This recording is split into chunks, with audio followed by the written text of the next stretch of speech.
কোরবানি ঈদের আগেই তৈরি পোশাক খাতের শ্রমিকদের মে মাসের পূর্ণাঙ্গ বেতন এবং উৎসব ভাতা পরিশোধ করতে হবে। সুযোগ হলে জুন মাসের বেতনও পরিশোধের তাগিদ দিয়েছেন শ্রম প্রতিমন্ত্রী নজরুল ইসলাম চৌধুরী। মূল্যস্ফীতি বিবেচনায় ভর্তুকি দামে শ্রমিকদের টিসিবির পণ্য দেওয়ার দিকটি বিবেচনা করবে সরকার। সকালে শ্রম ভবন সম্মেলন কক্ষে সরকার, মালিক এবং শ্রমিক প্রতিনিধিদের বৈঠকের পর এমন তাগিদ দিয়েছেন মন্ত্রী। তিনি এ সময় বলেছেন, মহাসড়কের যানজট এড়াতে ঈদের আগে তৈরি পোশাক কারখানাগুলো সমন্বিতভাবে ছুটি দেওয়ার বিষয়ে সিদ্ধান্ত নেওয়া হবে।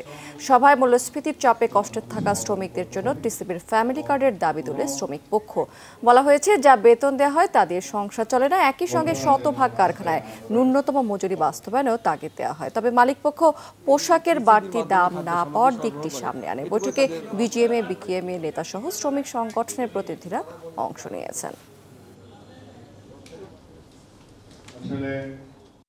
বেতন বাড়ানোর ফলেও কিন্তু শ্রমিকরা কিন্তু খুব একটা ভালো অবস্থায় নেই, এইটাই বাস্তবতা। ব্র্যান্ডদের কথা ছিল তারা বাড়িয়ে দেবে, সেটা কিন্তু বাড়ায় নাই, যার ফলে মালিকরাও এই বেতন দিতে তারাও খুব হচ্ছে।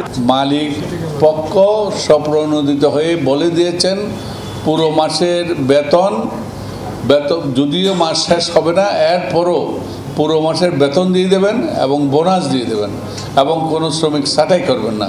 ছুটির শিডিউলটা কীভাবে করলে শ্রমিকরা তাদের যাতায়াতের কোনো অসুবিধা না হয় সেগুলো আমরা দেখব।